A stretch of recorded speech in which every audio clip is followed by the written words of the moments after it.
Dear aspirant Manu academy में आप सभी लोगों का स्वागत करता हूं। और आज की जो हमारी वीडियो है ये आपके कमेंट या फिर रिकमेंडेशन पे बेस्ड है। जनरली मैंने ये ऑब्जर्व किया है कि जब भी कभी कोई एग्ज़ाम होता है तो एग्ज़ाम के बाद इस टाइप के मैसेज मैं रिसीव करता हूँ कमेंट बॉक्स में भी और मेरे पर्सनल मैसेज में भी। जैसे कि कुछ एग्जांपल के लिए आपको स्क्रीन पे नज़र आ रहे होंगे मैसेज। अगर इन मैसेजेस का मैं कंक्लूजन बताऊँ तो कंक्लूजन यही होता है कि हम फ्रस्ट्रेट हो रहे हैं। फ्रस्ट्रेट इसलिए हो रहे हैं क्योंकि जितना हमने उम्मीद किया था उतना स्कोर नहीं कर पा रहे हैं, या पिछले बार के एग्ज़ाम से मेरी परफॉर्मेंस नहीं बढ़ रही है, या फिर मैंने सारा कुछ पढ़ लिया है फिर भी मेरे मार्क्स इंप्रूव नहीं हो रहे हैं। तो आज हम समझने की कोशिश करेंगे कि वो कौन सी गलतियां हैं जो आपको सुधारना है। वीडियो थोड़ी सी सीरियस है, आपको सीरियसली देखना है और जिन जिन पॉइंट्स को मैं डिस्कस करता हूं उन सारे पॉइंट्स को एज इट इज़ आपको इम्प्लीमेंट करना है। अगर आप इम्प्लीमेंट करते हो तो मैं श्योरिटी के साथ कहता हूं कि नेक्स्ट एग्जाम में आपका मार्क्स इंप्रूव होगा। सिलेक्शन इस बात पे डिपेंड करेगा कि आपने कितनी गलतियों को सुधारा है, आगे चल के आपको पता चल जाएगा। एक चीज़ हमको पहले समझना है वीडियो शुरू करने से पहले कि कोई भी एग्ज़ाम हो, सिलेक्शन कितने लोगों का होगा। ऑब्वियस सा क्वेश्चन है, सिलेक्शन उतना ही का होगा जितने का सीट है वहाँ पे। बाकी लोगों का सिलेक्शन नहीं होने वाला है, चाहे आपका 0.5 मार्क्स से रुके, चाहे 1 मार्क्स से, चाहे 10 मार्क्स से या 50 मार्क्स से। कितना भी मार्क्स से आपका सिलेक्शन रुक गया है तो आप फेल के लिस्ट में आओगे।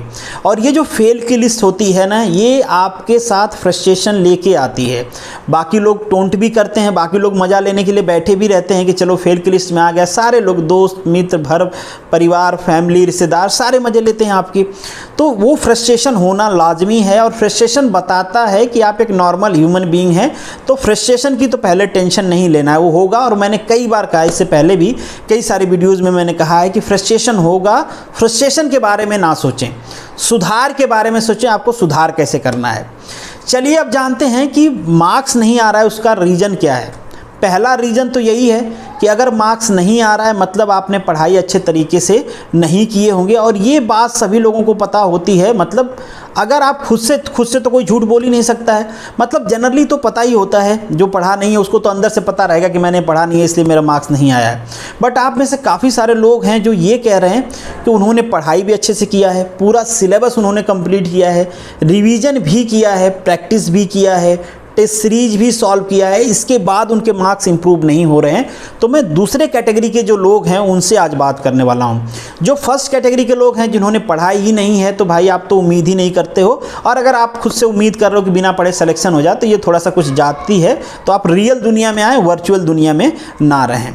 हाँ, एक बात मैं और कहना चाहूँगा यहाँ पे कि यहाँ पे जो भी चीज़ें मैं आगे डिस्कस करने वाला हूँ ना, ये आपके इंडिविजुअली नहीं है, इंडिविजुअल बेस्ड नहीं है। और ये थोड़ा सा ऑनलाइन प्लेटफॉर्म का एक डिमेरिट भी है क्योंकि मैं आपको इंडिविजुअली नहीं जानता हूँ कि आपकी वीकनेस क्या है, स्ट्रेंथ क्या है।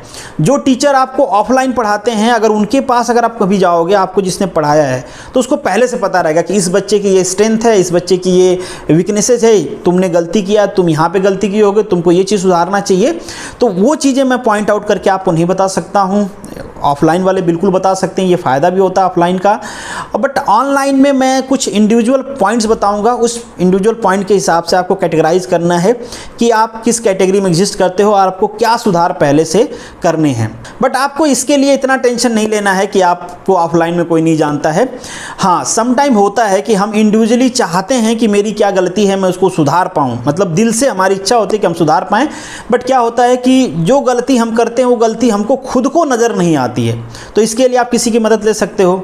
देखो, पेरेंट्स की मदद शायद आप में से कोई ना ले पाए क्योंकि आप में 90% लोग ऐसे होंगे जिनमें पेरेंट का एक्सपोजर ऐसा नहीं होगा।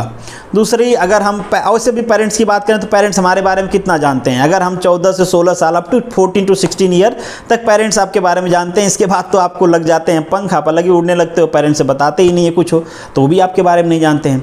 इसके बाद जब आप ग्रेजुएशन में आ गए तो फिर कई सारे प्राणी आ जाते हैं। एक तो प्राणी आती है गर्लफ्रेंड, वो आपके बारे में जानती है। तो अगर आपकी क्लासमेट हैं, अगर हैं आपके पास, तो आप उनकी मदद भी ले सकते हैं अगर आपके बारे में वो इंटरप्रेट कर सकती हैं, बताना चाहती हैं, आपके रिलेशंस अच्छे हैं तो।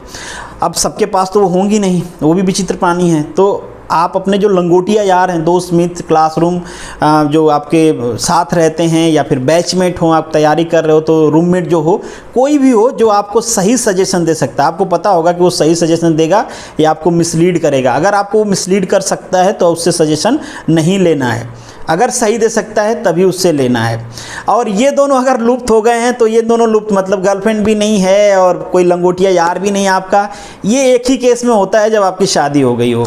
शादी हो जाए तो मजबूरी में सारे छोड़ देते हैं आपको, या फिर आप भी इनको छोड़ देते हो, तो फिर आप अपनी बीबी का तो क्या ही हेल्प लोगे। अगर ले सकते हो तो वेल एंड गुड, अगर दोनों लोग सेम बैचलर हो, पढ़े लिखे, मतलब सेम स्ट्रीम को, तो उनकी भी मदद ले सकते हो आप। अगर आपको किसी की मदद नहीं मिलती है तो डोंट वरी, आप अगर आप अकेले हो, पूरी दुनिया में आप अकेले हो, तो कोई बात नहीं, हम दोनों आपस में मिलके करते हैं। वैसे भी जो पॉइंट्स मैं यहाँ पे बताने वाला हूँ बहुत ज़्यादा ज़रूरत नहीं पड़ेगी। हाँ, कुछ जगह पे ऐसा होता है कि ये सारे पॉइंट एनालाइज करने के बाद भी आपको लगता है कि यार कुछ गलती हो रही मुझसे, तो वो आपको इंडिविजुअल जो जानता है वही आपकी मदद कर सकता है। यहाँ पर तो मैं जनरल पॉइंट्स की बात करने वाला हूँ। तो चलिए अब उन जनरल पॉइंट्स पे चलते हैं कि क्या क्या पॉइंट्स आपको ध्यान देने हैं। आपको वीडियो देखते टाइम भाई पेन लेना है, पेज लेना, वैसे याद रहेगा आपको, बट जब आप प्रैक्टिस करें तो ये सारी चीज़ें आपको करना है। पेन पेज पे लिखना है, ऐसे याद नहीं करना, लिखना है लिटरली।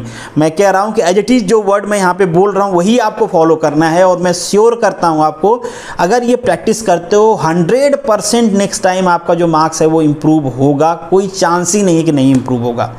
आपको क्या करने हैं, एग्ज़ाम देने के बाद आपके पास पेपर होगा, डेफिनेटली पेपर लेने हैं और वहाँ पे कैटेगरी वाइज, मैं 4 कैटेगरी आपको बता रहा हूँ, उस कैटेगरी वाइज लिखने हैं क्वेश्चन। तो पहली कैटेगरी आपको बनानी है कि ऐसे क्वेश्चंस आपको लिखने हैं, नंबर आप क्वेश्चंस लिख रहे हैं, कितने ऐसे क्वेश्चंस हैं जिनको आप सही कर सकते थे बट आपने गलत कर दिया, जिनको आप जानते थे उनको आप सही कर सकते थे फिर भी आपने गलती किया है। ऐसी गलतियां कैसे होती हैं, जैसे आपने कैलकुलेशन मिस्टेक कर दिया किसी क्वेश्चन में, आप जानते थे बट कैलकुलेशन मिस्टेक हो गई। दूसरी चीज़ कि आपने क्वेश्चन को जल्दीबाजी में पढ़ लिया, थ्योरेटिकल क्वेश्चन थे और पूछ कुछ और रहा था, आपने कुछ और सोच के आंसर कर दिया। तो ऐसी गलतियां होती हैं एग्जाम्स में। तो आपको लिख लेना कि ऐसे कितने क्वेश्चंस हैं जिनको मैंने इन वजह से गलत किया है। दूसरी जो आपकी कैटेगरी है, ये थोड़ी सी इसमें नंबर ऑफ क्वेश्चन शायद ज़्यादा आएँ, तो आपको देखना है कि ऐसे कितने क्वेश्चंस हैं जिनको मैं एग्ज़ाम में रिकॉल नहीं कर पाया, बट रिकॉल चाहता तो कर लेता। अगर मेरा मेंटल स्टेटस सही होता, मैं थोड़ा सा ट्राई करता, टाइम रहता, तो मैं इनको रिकॉल करके लिख सकता था। मैंने ये पढ़ा था बट यार एग्ज़ाम में सडनली मुझे भूल गया, रिकॉल नहीं कर पाया, और इसको मैं अटेम्प्ट इस वजह से नहीं कर पाया क्योंकि मैं रिकॉल नहीं कर पाया। तो वैसे क्वेश्चंस को भी आपको सेपरेटली लिख लेना कि नंबर ऑफ क्वेश्चन कितने हैं। तीसरी कैटेगरी में कि आपने जब पढ़ाई किया होगा तो आपको ऐसा फील, हम सभी को आता है, हम सभी 100% सिलेबस तो करते नहीं हैं, तो कई सारे पार्ट जो होते हैं सिलेबस का हम ये सोच के छोड़ देते हैं कि यार ये इंपॉर्टेंट नहीं है, या फिर बहुत मन करता है पढ़ने का तो खुद को सेटिस्फाई करने के लिए हम जल्दी जल्दी में उनको पढ़ लेते हैं कि चलो मन को लगेगा कि पूरा सिलेबस कंप्लीट कर लिया है, बट जल्दीबाजी में पढ़ा, उस पर हमारा कमांड कुछ है नहीं। तो वहाँ से भी क्वेश्चन आ गए हैं जिनको हमने अनइम्पॉर्टेंट मार्क कर रखा था कि ये जरूरी नहीं एग्जाम के लिए, बट वहाँ से भी क्वेश्चन आए हैं, तो आपको वो भी लिखने हैं कि कितने ऐसे क्वेश्चन हैं। जो 4th नंबर की आपकी कैटेगरी है, आपको उसमें ये क्वेश्चंस लिखने हैं कि ऐसे कितने क्वेश्चन हैं जिनके बारे में आप इससे पहले पढ़े ही नहीं थे या जानते ही नहीं हो, एकदम से नया क्वेश्चन आ गया, यार ये कहाँ से आ गया, ये तो मुझे पता ही नहीं था, मैंने पढ़ा ही नहीं कहीं इसके बारे में, तो वो कैटेगरी बना लेनी है।